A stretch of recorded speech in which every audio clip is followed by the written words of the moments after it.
Aksi menyentuh Atalia Praratia bersama Ridwan Kamil kembali menyita perhatian publik. Keduanya pun terlihat menggelar pengajian untuk mengenang 3 tahun wafatnya putra tercinta Emeril Khan Mumtaz atau Eril yang meninggal dunia akibat tenggelam di Sungai Are, Swiss Bern. Momen tersebut dibagikan Atalia lewat unggahan di media sosial pribadinya. Dalam unggahan itu, tampak Ridwan Kamil membacakan kisah tentang Eril dari sudut pandangnya, sosok anak yang telah meninggalkan inspirasi luar biasa dalam hidup mereka. Kegiatan itu pun berlangsung tidak lama setelah muncul sebuah kabar bahwa Lisa melayangkan gugatan perdata terhadap Ridwan Kamil di Pengadilan Negeri Bandung. Sidang lanjutan dengan agenda mediasi pun telah digelar. Namun, Ridwan Kamil tidak hadir secara langsung dan hanya diwakili kuasa hukumnya. Lantas, bagaimanakah reaksi Lisa yang datang ke pengadilan dengan penampilan yang begitu rapi dan mengaku ingin bertemu langsung serta bersalaman dengan Ridwan Kamil di ruang sidang? Meski tengah dalam masa pemulihan pasca operasi pemotongan lambung demi menurunkan berat badan ke angka ideal, Lisa pun tetap hadir di sidang mediasi tersebut. Lalu seperti apa tanggapannya terkait laporan dugaan asusila yang dilayangkan terhadapnya di Polda Jawa Barat? Pemirsa, bersama Intens Investigasi, kami hadirkan kabar terkini, terpercaya, dan teraktual. Tetapi sebelumnya, jangan lupa untuk like, subscribe, dan juga share channel YouTube ini.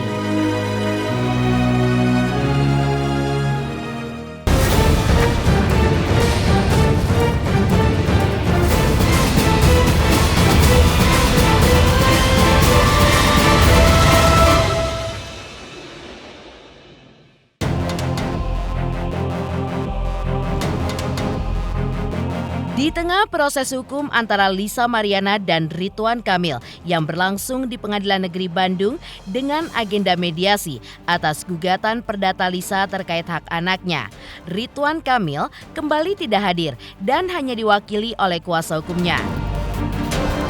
Sementara itu, di tengah memanasnya polemik tersebut, Ridwan Kamil dan Atalia Praratia justru menggelar pengajian untuk mengenang 3 tahun wafatnya putra mereka, Emeril Khan Mumtaz.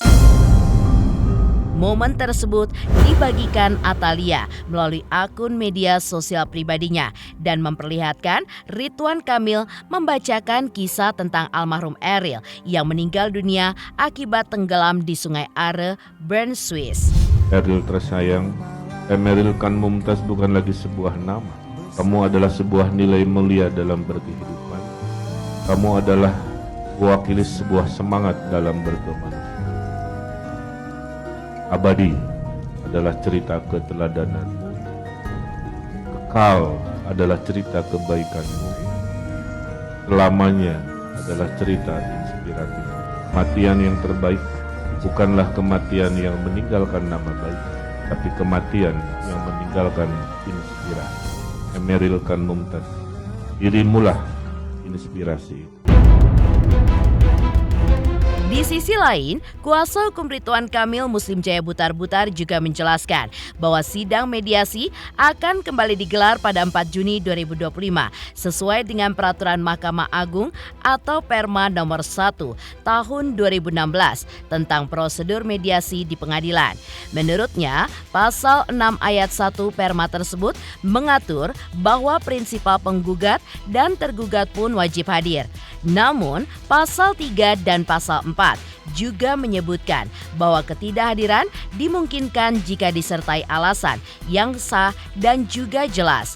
Ia pun menambahkan pihaknya akan berkoordinasi dengan Ridwan Kamil agar dapat memenuhi ketentuan tersebut dan diharapkan bisa hadir pada sidang mendatang. Jadi sebetulnya itu karena sidang perdana sudah selesai, memang satu kewajiban untuk dipertemukan dengan mediatornya. Jadi tadi itu pertemuan dengan mediator. Nah, mediator menjelaskan Perma nomor 1 tahun 2016. Dijelaskan kedudukannya. Di dalam Perma itu diatur penggugat dan tergugat prinsipalnya wajib hadir. Nah, tapi di dalam pasal berikutnya ayat 3 dan ayat 4 boleh diwakilkan kepada pengacara dengan catatan ada alasan yang sah. Apa itu? Sakit, karena ada surat dokternya, di bawah pengampuan. Kemudian ketiga, sedang perjalanan ke luar negeri. Keempat, sedang menjalani tugas, kan gitu, yang tidak bisa ditinggalkan. Nah, itu tadi dijelaskan. Setelah dijelaskan oleh mediator, didapat kesimpulan bahwa masing-masing pihak menyetujui untuk mediasi berikutnya tanggal 4 Juni. Nanti dalam perma kan sudah diatur tadi ya, tanggal 4, dan nanti kita usahakan seperti apa nantinya. Kuasa hukum Ridwan Kamil, Muslim Jaya Butar-Butar juga menegaskan bahwa proses mediasi pun belum bisa disebut gagal. Ia pun menjelaskan bahwa pihaknya sebagai tergugat telah hadir di persidangan untuk menghormati proses hukum yang berlangsung. Terlebih, hal ini pun merupakan sidang perdana yang baru menetapkan jadwal mediasi berikutnya. Ia pun juga membantah adanya ketegangan antara kedua belah pihak dalam mediasi tersebut. Menurutnya, proses pun berjalan santai dan juga kondusif. Menanggapi tuntutan dari pihak penggugat yang menginginkan Ridwan Kamil hadir langsung dalam mediasi, Muslim Jaya pun juga menyatakan bahwa kehadiran pihak penggugat maupun tergugat dalam proses mediasi merupakan hak, bukan kewajiban mutlak. Ia pun menambahkan, jika Lisa terus hadir di setiap persidangan, itu adalah haknya. Sebaliknya, jika Ridwan Kamil memilih untuk tidak hadir dalam sidang perdana, hal itu pun juga merupakan haknya sebagai tergugat. Selain itu, Muslim Jaya juga menginformasikan perkembangan laporan pidana yang diajukan oleh Ridwan Kamil terhadap Lisa di Mabes Polri. Ia pun menyebabkan hingga saat ini sudah ada 6 saksi yang akan diperiksa, dan dalam waktu dekat Lisa pun juga dijadwalkan akan diperiksa sebagai terlapor. Nanti hadir mewakili Pak Ridwan Kamil sebagai tergugat dalam perkara nomor 184 tahun 2025 di Pengadilan Negeri Bandung. Kehadiran kami tentunya sebagai komitmen kami, sebagai keseriusan kami menghadapi gugatan dari LM sendiri tentang perbuatan melawan hukum pasal 1365 KUH Perdata. Kan ini baru sidang pertama. Ya. Jadi gini, ini baru sidang pertama, besok sidang perdana. Nah, kalau di dalam Perma nomor 1 tahun 2016 tentang mediasi di pengadilan ada ketentuan itu. Itu pun biar teman-teman tahu juga bahwa prinsipal penggugat dan tergugat bisa diwakilkan ke pengacara. Bisa diwakilkan, tapi alasan ketidakhadirannya harus yang sah. Ini dibenarkan oleh undang-undang Perma. Tapi memang di dalam Perma itu bahwa wajib hadir dalam mediasi. Gak apa-apa, gak aneh, adem aja kekeluargaan aja. Pesannya menjalankan tugas ini secara profesional aja. Yang kedua, tidak emosional. Karena ini kan sidang biasa. Bagi kami, ya kami akan ikuti itu. Bahwa kenapa Pak Ridwan Kamil tidak hadir? Karena ini sidang perdana. Sidang perdana tidak ada kewajiban dalam hukum acara perdata bahwa penggugat, prinsipal penggugat dan tergugat hadir. Kalau LM hadir dalam sidang perdana itu hadiah. Tetapi Pak Ridwan Kamil tidak hadir dalam sidang perdana itu juga hadiah. Di laporan di Barreskrim sampai saat ini kan sudah disampaikan oleh Dir Cyber Mabes Polri bahwa sudah diperiksa, ada 6 saksi yang sudah diperiksa. Kemungkinan dalam waktu dekat LM akan diperiksa sebagai terlapor. Kapan waktunya itu kewenangan dari Barreskrim untuk menyampaikan. Kami tidak mau berintervensi. Kira-kira begitu. Sementara itu, kuasa hukum Lisa Mariana, Markus Nababan, juga menyatakan bahwa kliennya selalu siap hadir dalam persidangan karena tujuan dalam gugatan ini pun sangatlah jelas untuk memperjuangkan hak anaknya. Perjuangan tersebut didasarkan pada pasal 1365 Kitab Undang-Undang Hukum Perdata.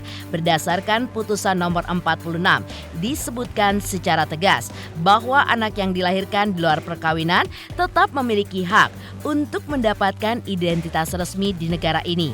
Melalui gugatan ini, Lisa pun mengajukan permohonan pemulihan identitas bagi anaknya agar kelak ketika dewasa, sang anak pun bisa menjalani hidup dengan tenang dan juga sejahtera. Tadi bertanya, dasar gugatannya apa? Bolak-balik. Sekarang gini, saya mau sampaikan. Adanya upaya hukum gugatan kami ini adalah untuk mengetahui siapa ayah si anak ini kan. Yang dijamin putusan MK nomor 46. Yang menurut keterangan dari klien kami adalah buah hatinya itu adalah hasil perbuatan dari Lisa dan Bapak Ridwan Kamil gitu loh.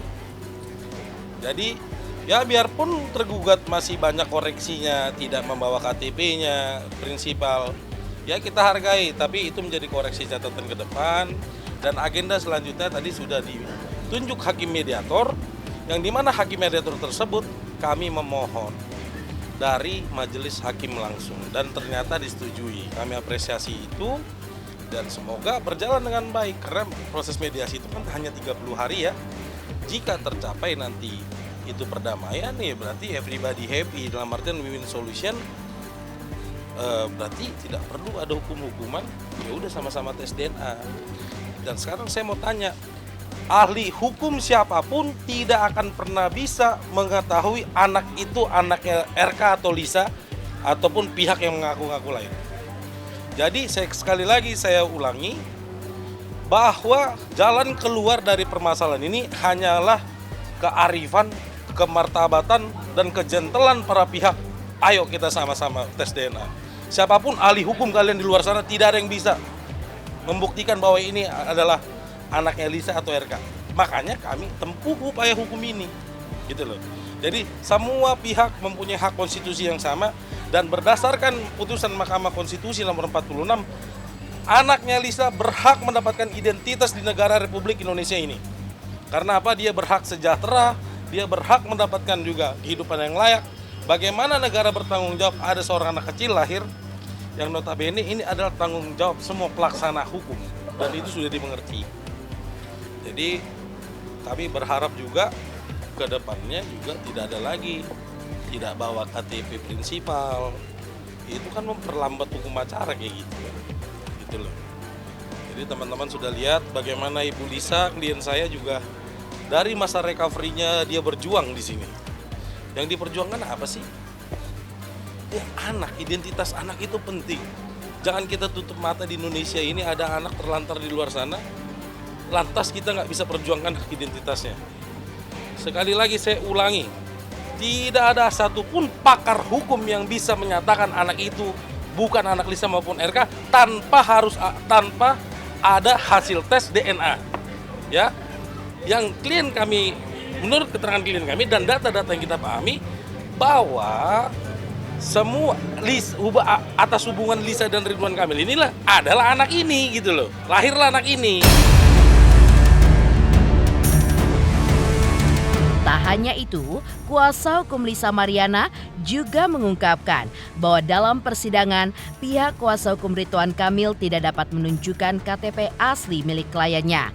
Hal ini pun kemudian menimbulkan keberatan dari pihak Lisa. Keberatan tersebut merujuk pada pasal 6 dalam aturan mediasi yang menyatakan bahwa para pihak baik penggugat maupun tergugat wajib hadir secara langsung dalam pertemuan mediasi baik sendiri maupun didampingi oleh kuasa hukum. Berdasarkan aturan tersebut, pihak Lisa pun juga menegaskan bahwa Ridwan Kamil seharusnya hadir di dalam mediasi lanjutan yang dijadwalkan pada 4 Juni 2025. Bila Ridwan Kamil kembali tidak hadir, hal itu pun dianggap bertentangan dengan pasal 7 aturan mediasi yang mewajibkan para pihak untuk menjalani proses mediasi dengan itikat baik. Menurut pihak Lisa, ketidakhadiran Ridwan justru menunjukkan sebaliknya, bertentangan dengan pernyataannya sendiri di awal polemik ini. Lisa sendiri selalu hadir dalam persidangan, meski masih dalam masa pemulihan pasca operasi penurunan berat badan, karena merasa perjuangan ini pun penting demi masa depan anaknya. Tadi teman-teman rekan media sudah melihat secara jelas bahwa telah hadir pihak tergugat. Yang pada intinya adalah legalitas dari mereka masih ada yang kurang, yaitu KTP asli. dari prinsipal si pemberi kuasa terhadap pengacaranya tergugat. Kenapa itu penting? Karena memang itu hukum acaranya. Kita bisa verifikasi apakah surat kuasa dan KTP itu betul nggak Bapak Ridwan Kamil yang memberikan kuasa. Para pihak prinsipal itu wajib hadir di persidangan. Kalau nggak datang apa? Berarti dalam pasal 7-nya dia tidak memiliki itikat baik.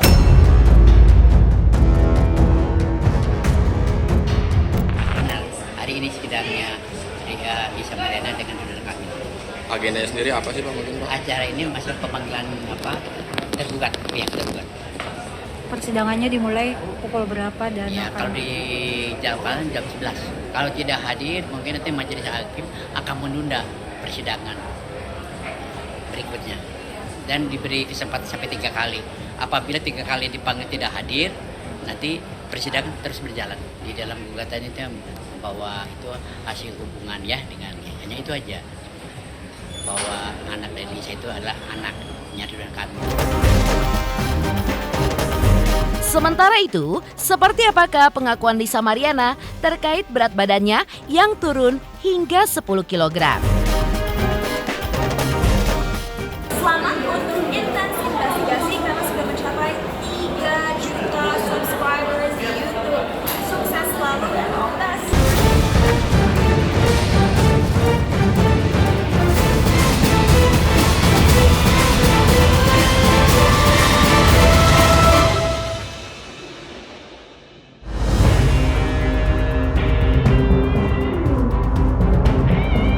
Lisa Mariana hadir di persidangan Pengadilan Negeri Bandung dengan mengenakan dress hitam dan juga blazer hijau muda dan sentuhan pink. Penampilannya pun dengan riasan yang begitu tegas. Ia mengaku sudah menyiapkan diri sejak pagi untuk persidangan lanjutan ini. Meski baru menjalani operasi bariatrik, Lisa pun mengaku tubuhnya masih merasa lemas dan dalam masa pemulihan pasca operasi itu. Meski belum terlihat hasil maksimal dari operasi penurunan berat badan yang dijalani di luar negeri, berat badan Lisa pun sudah turun sekitar 10 kg. Saat ini, ia pun hanya bisa mengkonsumsi cairan seperti susu soya, air putih, kaldu, dan belum bisa makanan padat agar tubuhnya pun bisa kembali ramping. Lisa bahkan menunjukkan celananya yang sudah sangat longgar sebagai sebuah bukti jika berat badannya pun sudah turun. Pemulihannya ya ini masih recovery, belum lepas jahitan, udah kesini. Prosesnya alhamdulillah berjalan dengan lancar. Ya sekarang juga bobotnya udah turun ya, kelihatan nggak? Udah berapa tuh Pak? 10 kiloan. Targetnya udah mulai tirus. gimana? Kalau bisa targetnya berapa? Targetnya sih pengen ya back to lagi ya, 50 kilo lagi kayak dulu 48 lah. Ada deh. Ada deh itu. Ntar saya kayak hidup baru, karena kan lambung kita cuma disisain itu 15%. Kita lagi makan bareng-bareng gitu ya, nggak bisa makan yang macam-macam lagi. Ini aja cuma boleh makan air, minum air kelapa sama ada susu soya gitu. Lisa Mariana pun juga mengungkapkan bahwa alasan dirinya untuk menjalani operasi potong lambung karena ia pun lelah dihujat oleh haters terkait berat badannya yang meningkat pasca melahirkan. Ia pun ingin kembali berkarir demi menghidupi anak-anaknya. Meski ini penampilan perdananya setelah operasi dan ia pun sudah bersiap sejak subuh, Lisa mengaku kecewa karena ia pun kembali gagal bertemu Ridwan Kamil yang kembali absen di persidangan. Padahal, ia pun ingin menunjukkan penampilan terbarunya di mana berat badannya telah turun 10 kg. Aku salut sih ya, hadir dari pihak sana, dari tim kuasa hukumnya, udah situ aja. Tapi berharap, ya memang harus ya Bang, memang harus hadir nanti di tanggal 4 Juni itu, Pak RK harus hadir, gitu. Karena udah berlarut-larut juga kan Mbak, gitu, jadi pusing saya juga. Maunya damai-damai aja. Enggak, ini lebih parah dari abis Isa. Enggak, bercanda. Kalau kan tidur, emang nggak mandi? Ini kayak wartawan yang serius sekarang ya? Lagi. Kalau yang sekarang nggak terlalu berat dari kemarin berarti Kak? Iya sama, prepare juga. Enggak kayak dari jam 2. Iya nggak dari jam 2, dari subuh lah. Kan setiap harinya. Ada kejutan lagi lah ya. Kan setiap harinya ini kan ada penurunan berat badan. Ya aku mau salim aja namanya sama yang lebih tua. Kan harus gimana? sopan. Salimnya gimana coba-coba ya. Akang apa kabar? Kenapa kemarin nggak datang? Apa karena botak?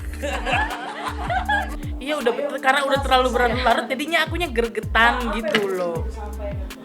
Udah Pak, cepetan gitu, jangan terlalu banyak gimana gitu. Saya mau silaturahmi, pengen cium tangan aja gitu. Apa kabar Kak? Apa kabar kan lebih tua, ya kan harus sopan. Pasti, karena saya mental jujur kena gitu. Awal-awal ya, tapi sekarang udah biasa nanggepinnya ya udah gitu, dibercandain aja. Mengejutkan, Lisa Mariana mengaku berat badannya turun 10 kg saat menghadiri sidang lanjutan gugatan perdata di Pengadilan Negeri Bandung kemarin. Lalu, bagaimanakah tanggapan Lisa terkait laporan pidana terhadap dirinya di Polda Jawa Barat atas dugaan video asusila? Selamat untuk intens investigasi 3 juta subscriber, luar biasa sekali 3 juta. Ya pokoknya semakin sukses lah dan bisa menghadirkan sesuatu yang memang baik untuk diperlihatkan.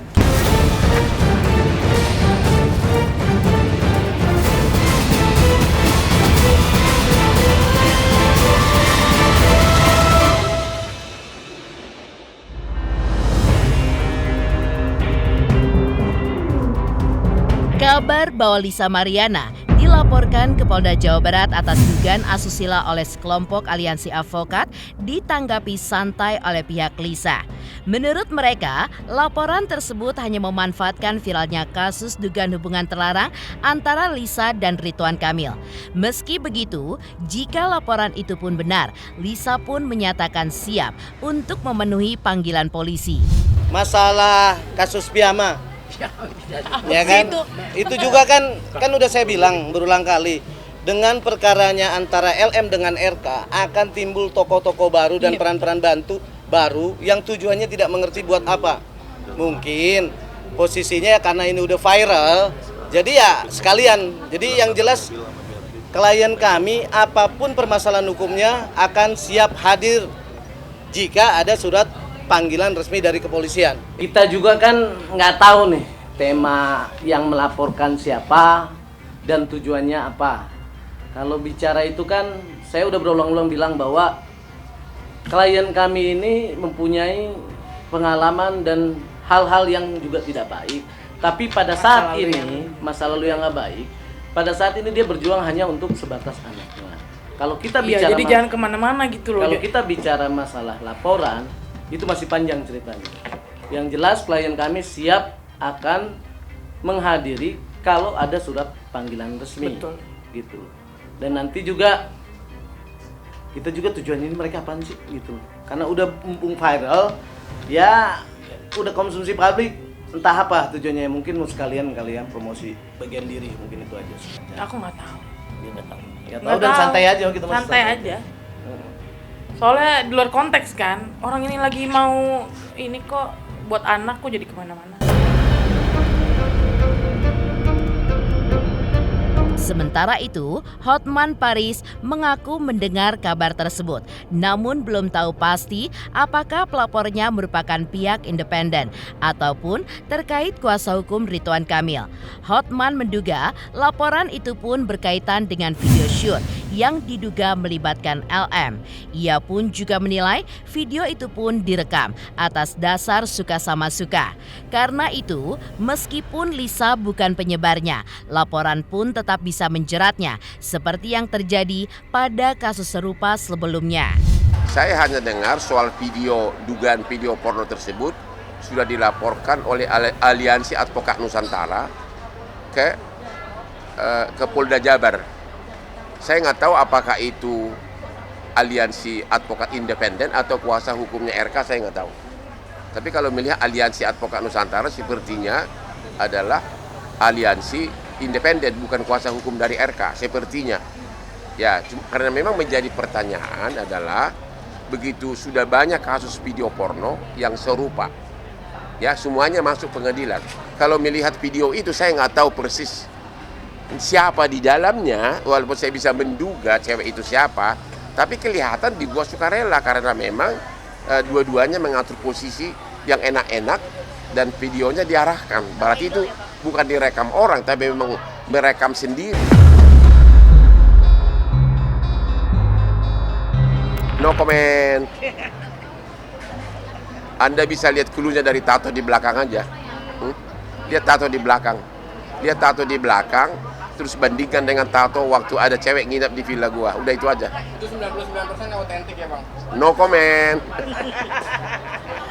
No comment. Saya nggak tahu siapa itu cewek, tapi tatonya sepertinya gua kenal. Artinya itu video sengaja dibuat ya Bang? Ya? Kelihatan dari video itu sengaja dibuat, ya. Nggak beda dengan video-video sebelumnya, ya, yang orang lain. Demikian pemirsa, kabar terkini, terpercaya, dan teraktual yang kami hadirkan hari ini. Saksikan terus Intens Investigasi setiap hari Senin sampai dengan Jumat, tayang 5 kali sehari dan Sabtu tayang 3 kali sehari, yaitu pada pukul 11 siang, 12 siang, 3 sore, 5 sore, dan 6 sore. Tentunya hanya di YouTube channel. Dan pastikan jangan lupa untuk like, subscribe, share, dan komen channel Intens Investigasi.